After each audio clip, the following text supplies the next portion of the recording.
What's up, guys? Welcome back to RacingNudes.com. Welcome back to another one of our videos. And in this video, we're going to try to do the impossible. We're going to recap the Preakness Stakes, which, listen, going into it, I kind of thought, this might be a boring race, or maybe not a boring race. Racing is seldom boring, but might be a straightforward race is more way to put it, right? Just like, yeah, I don't think we'll have a whole lot to talk about once this thing is over. Well, joke's on me, and that happens sometimes in horse racing. When things look kind of vanilla, we do get some crazy stuff, and we did in the Preakness. Let's pull up the chart now. The chart really doesn't do this one justice. It was a wild one. If you are just joining, if you've been out of racing for a couple of weeks, Journalism did win the Preakness by a half length over the Lexington winner, Gosger. Sandman in third, Goal-Oriented in fourth to round out the Super. All right, on to the next video, right? Well, maybe not so much. Let's go through them one by one. And we'll just unpack this as best we can. It's illegal for me to show the actual race, but if you want to like pull up the race replay and look at some points when I'm talking here, you could. It'd be, to follow along, because it's going to be hard to kind of describe it, what happened. So let's just go. Listen, 1 through 9. We'll recap every horse and their trip, and we'll just go from there. So. Of course, number 2 Journalism gets the job done. We'll talk about him first. He wins by a half length. And listen, there's a lot to unpack with this even before we get to the stretch. So Journalism broke fairly well, kind of got in the position that I thought he would be in. There was a lot of speed in the race, so he wasn't going to be, up in second, third, fourth, anything like that. He's kind of biding his time in 5th, 6th place position, kind of running, just kind of where you thought he was going to be in the race, right? Then something really interesting happens. Very, very early in the race, Umberto Rispoli starts to push on Journalism. And Journalism for a while did not respond. He was kind of riding him to keep up with the horses in front of him, so much as not to. He wasn't trying to ask him to pass him, but just trying to get him going. And he just, honestly, up the backstretch, I thought, ooh, he's not going to run. And I really had that feeling of like, ooh, I don't think he has it today. And Umberto Rispoli in the press conference or in an interview afterward said as much. He's like, hey, he was not moving smoothly at all. He wasn't moving anything like he did in the Kentucky Derby. And he said at that point, I was just trying to pump him a little bit to see, okay, is he just way too relaxed, or do I not have any horse? And look, he got him going. Maybe the answer was he was just too relaxed. So you do, and this will be the last time you give Umberto credit for a while in this race, but you do give him credit for, like, he realized, I need to ask this horse and I need to see what's going on with him. And he got him going. And if he waits and doesn't ask him, maybe he just gets going too late and, he doesn't get the job done. So he got the horse going. And then he put him in a position where I thought, okay, he started to run. Like, you could see the horse was like, okay, great. At least he's not going to, just not show up. He's going to run. And he starts to tip him and gets him towards the outside. He's kind of tracking River Thames, who was outside already. And it looks for a moment, it's like, okay, he's got him moving. He's starting to make that move around the turn that you see him make. He's going to put him to the outside and tip him out. And here we go. If he's good enough, he's going to win. And then in a split-second decision, he dives to the inside. If you can find a overhead replay, that's really where you could see. He looks like he's tracking River Thames, and he's looked like he's getting ready to go outside. And he had moved him off the rail into the outside a little bit at that point. And then he dives to the inside, which was, unexplainable is how I would describe it. Rispoli said he dove to the inside. He wanted to save ground, and he thought the 8 Clever Again would kick on, and he would follow him, tip out, and win. I'm paraphrasing. That's basically was the thought process. Well, that didn't happen. Clever Again starts to back up, and then all of a sudden you got a jam, because you've got Journalism going into Clever Again. He tips him out a little bit, but you got Goal-Oriented sitting right there, and Umberto Rispoli squeezes through a pretty small opening, if you would call it an opening. There was a little bit, again, if you get the overhead look, there was a little bit of opening there for Journalism to go through, but man, it was narrow. And I think what happened from that point on, it seemed like everybody was kind of like, okay, we're racing in tight. And then I think Goal-Oriented, who is a lightly raced horse, maybe a little bit green, I think it spooked the shit out of him to see that horse when he finally realized that horse was in tight to his inside there. And I think he just kind of he got a little wonky on him. I've heard a lot of criticism on Flavien Prat. I don't think Flavien Prat did anything wrong. If you're a jockey in that situation, you can't just let him have the opening. Flavien Prat just kind of held his own, and I think his horse kind of freaked out on him. And honestly, when the horse freaked out, it caused problem for sure. But I think Pratt kind of got him back under control a little bit. I don't really see an issue with what Flavien did. Now his horse he definitely fouled journalism, who then fouled Clever again. I mean, I'm not denying that happened, but I don't think Flavien like purposely did anything other than he just kind of held his ground, which is kind of what you want your jockey to do. So, Rispoli, it's a weird thing. I text John White and I said, if there was ever a time where you could DQ a jockey but keep a horse up, this was the time, in a weird way, because I've watched it 100 times, guys. I really don't think journalism, the horse, did a whole lot of bumping that wasn't caused by goal-oriented. Like Flavien Prat tried to say that journalism started it and then goal-oriented reacted. I can't find where that really happened. But there was just no reason for Rispoli to go and do that and make it that much more difficult on himself. And that's where I'm at. It's just like, Rispoli caused it, but journalism really didn't do anything until he was hit by goal-oriented. That's kind of how I looked at it. I know people are kind of saying, no, it's journalism and he should have been taken down. Again, I don't think journalism, the horse, did it. I think the jockey aboard him made I'm just going to say, I mean, look, I'm never going to be a rider. I'd fall off immediately when they got out of the gate and kill myself. I'm just going to say that. I have a ton of respect for those guys. It was just a dumb decision. I'm not going to sit here and lie to you. I think I'm qualified to say it. Sorry. I know I've never been on a horse, but I mean, I just look at this and go, why did you do that? It was stupid. But anyway, thankfully, everybody stays on. We'll talk about goal-oriented and we'll talk about Clever again in a second, but journalism kind of bullies his way through. Sandman at this point is ahead of him, and ahead of him a decent amount, about a length or so. Journalism regathers himself, re-rallies, dusts Sandman like he's standing still. And all of a sudden, Gosger's up there with the chance, and journalism just is gobbling up the ground. And then it was just a matter of where is the wire and how fast is it going to get there? Will Gosger be able to hold on, or will journalism get him? Because you knew Gosger needed the wire in the worst way once journalism got going again. And fortunately for journalism, and really fortunately for Umberto Rispoli, the wire gets there as journalism is taking the lead and gets the job done. An incredible performance by the horse. One of the best races you'll ever see from a horse. He did need some help. Gosger was slowing down quite a bit, but to be able to regather yourself after the mess that your jockey got you in and re-rally and win, a race for the ages as far as that goes. Journalism, a performance from the ages. I was last week saying, boy, I don't know. He might just be good, not great.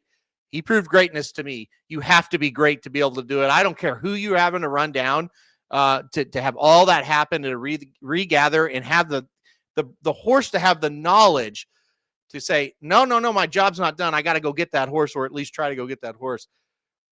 He's an incredible performance. He's a great horse, in my opinion, after this one. So can't say enough good things about journalism. Can't say enough just not great things about Rispoli, but gets the job done. All right, Gosger, who finished second, he got the dream trip, right? He was tracking that leader of Clever again, took over at the top of the stretch, was ahead by 5 lengths. And you got to think Luis Saez was probably thinking, I mean, he's been on a million horses, thinking, boy, this horse is slowing down, but where is everybody? Did he even know what was happening behind him with all the mess? I'm not sure. But listen, I'll be blunt and say, look, if it was like a better horse, he wins the race. I do think Gosger lost that race as much as journalism won it. Maybe not as much. That might be strong, but he did his part in this thing. But with that being said, the horse ran a greatly improved race than his last couple. Like, the speed figures were greatly improved. So he improved tremendously. You got to give him a ton of credit. You know, Clever, again, backs up hard when he's on the lead. This horse is just a half off, and he ran on. So give him a ton of credit there for Gosger to get second. But like I said, hey, if he was just a tad better, he would have won it. Third place finisher, Sandman. I don't know what you really say about him. The horse avoided all the problems on the inside. He's got clear run on the outside. They kept him wide, but I mean, that's kind of what you got to do with him. And if he doesn't run down Gosger, it's one thing, but for him to be ahead of journalism after all the problems the journalism had, and then just get passed by journalism in a drop of a hat. I mean, I think Sandman's a good horse, not a great horse. I think that's all you could say about him. I mean, Johnny Velasquez after the race said as much as we've been saying for months.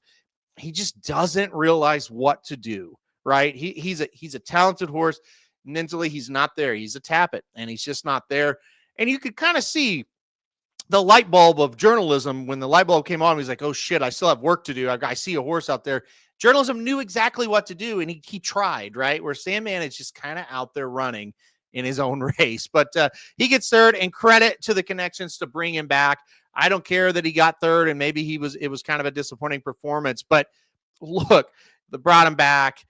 He adds something to every race he's in, right? So give him credit. I give him a lot of credit. I just don't think he's that type of horse. All right, fourth place finisher, goal-oriented. This was bizarre in its own way. Not a lot of people are talking about this. So Bob Baffert, after the race, said he didn't get the lead. We wanted him I'm paraphrasing again. He didn't get the lead. He couldn't run his race because we didn't want him in that spot. We had him planned to get the lead. Okay, so if the plan was to get the lead, then this is a bizarre thing that happened in the race. Go watch the first 20, 30 seconds of the race. Flavien Prat rides goal-oriented hard to get out of the gate, which I agree with, and I think that's what they should have done, right? You're on the rail, you got a speed horse, get out there, get to the lead. He's pumping him. He is about to the spot where you want, on the lead, on the rail. He stops riding all that hard and lets the horses cross over on him.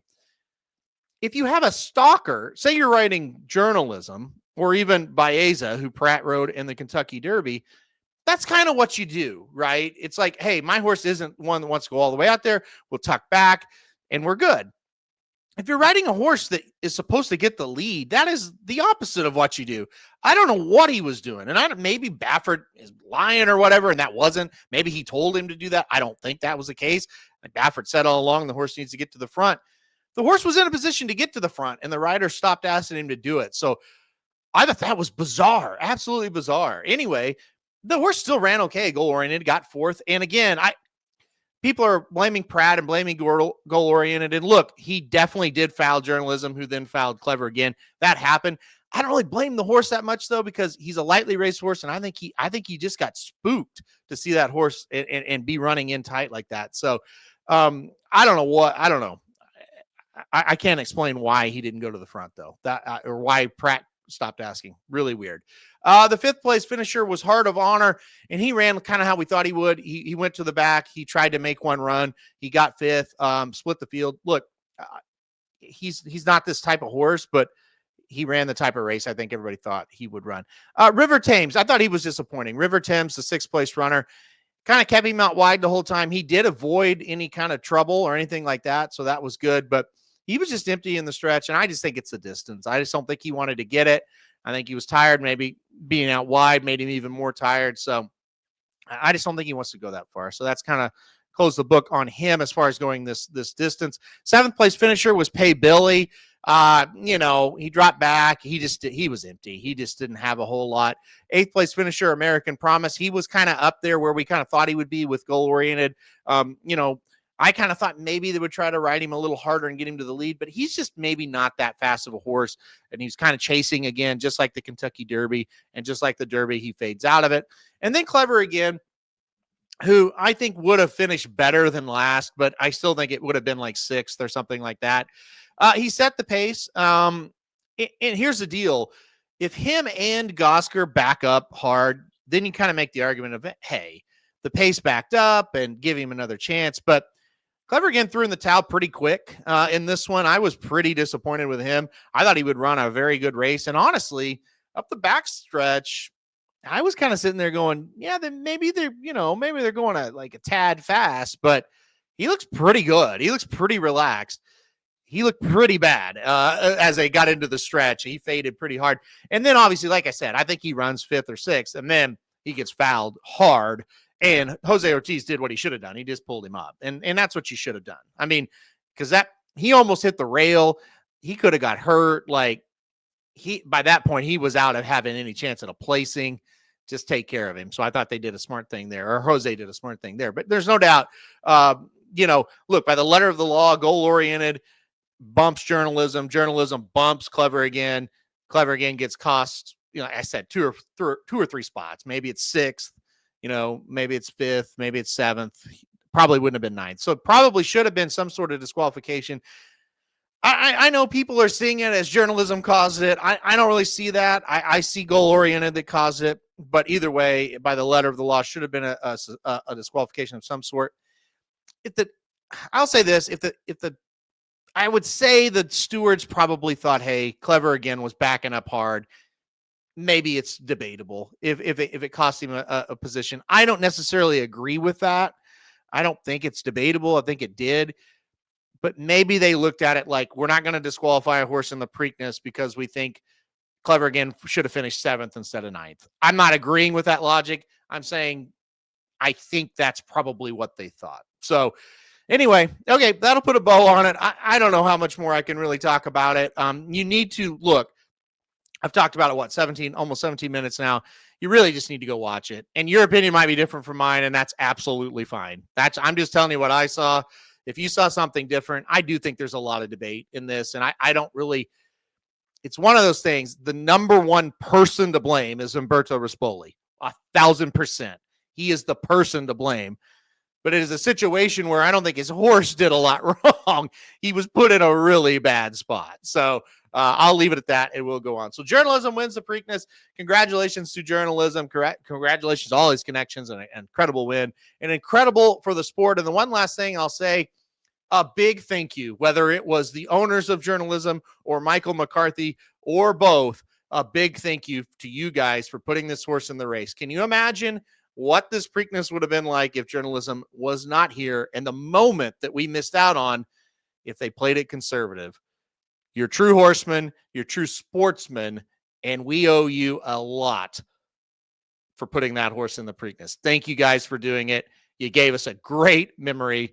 And in some ways, the Preakness was more exciting than the Kentucky Derby this year, which you don't see very often. All right, guys, thanks everybody for watching. Hit that like button if you like the video. Hit subscribe if you really like it. Want to get alerted anytime we do videos like this. And most importantly, stay tuned to the channel for more coverage as we lead up to the Belmont Stakes.